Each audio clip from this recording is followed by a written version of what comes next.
Juan Fernandez from the película in Puerto Rico. All right, I don't know that I know you, but I get a feeling that you get to enjoy what you do a lot. And the scope of this is so huge, and what you get to do with the character is such a challenge.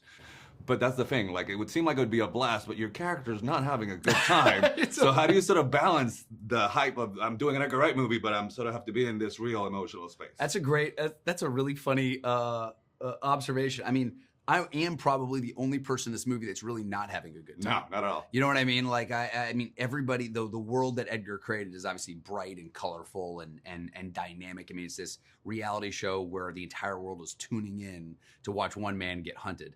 So I'm the guy getting hunted. So obviously I'm not having as good of a time as everyone else. But I would say that for me, I mean, being on an Edgar Wright set is something I've dreamed about my entire life. So, you know, behind the scenes, you know, Edgar and I are having a great time. But, you know, once cameras are rolling, you know, Ben is in a very stressful state. Do you need a mini ritual to sort of get in the headspace, or are you able to just turn it on like that? You know, life or death stakes. I mean, just like kind of reminding yourself that, you know, in this movie, I think what makes it so fun for audiences and so like relentless is that there's not, when the whole world is hunting one guy, around every door, around every corner is a threat, you know? And so there's not really one moment to breathe. Like every person that could recognize you, everything that you notice, like every noise could be the end of your life. So it's just like, it's kind of crazy playing, you know, it's just imagination, you know, it's just like, it's kind of fun, but I think we all do that. If you're playing hide and seek, it's kind of fun.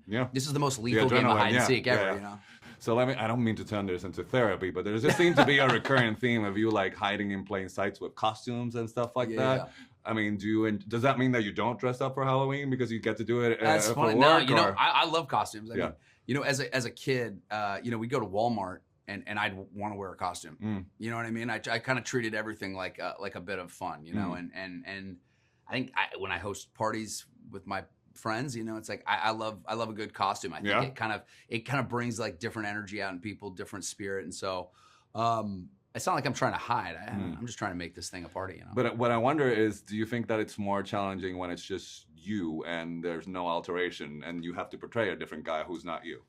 You know, I think we all kind of contain multitudes. You know, it's one of the things that I kind of like wrote about in Hitman with Linklater. It's like, you know, I do believe that we're sort of undefined, you know, and depending on like what the world puts on us. You know, I think, you know, the different versions of your friends, you probably, you know, you're probably a different version with different friend groups and different environments. And, you know, if you're going to a football game or you're going to the opera or you're with your friends where you share books or whatever it is, like we all sort of are different versions. We are.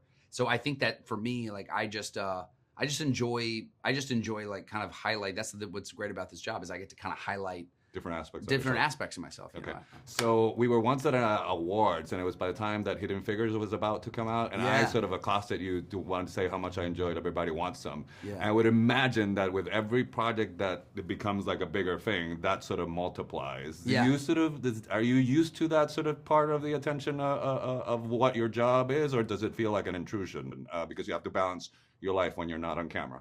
No, I mean, I love it when people, you know, come up to me. I mean, this is what we're doing here. You know, it's like I'm making a movie for the audience. You know, so when people come up and they say they love something, I love it. You know, especially Everybody Wants Them. It's one of those that, like, you know, always makes me. It's like it's got such a fond place in my heart. You know, you know, just you know, making movies is for me. You know, you're putting yourself and you're like on this one. It's like when I got to watch this with the audience the other night, and just people talking about, you know, different scenes and shots and sequences that they loved and like what they loved about the movie. It's like, that's why you're doing it. You know, Edgar and I literally thought about the audience every step of the way on this thing. And so like, that's why you do it. So when people love your stuff, it's great. Well, get ready, because you're giving them a lot to talk about. My time is up. All right, good. All right. Good to see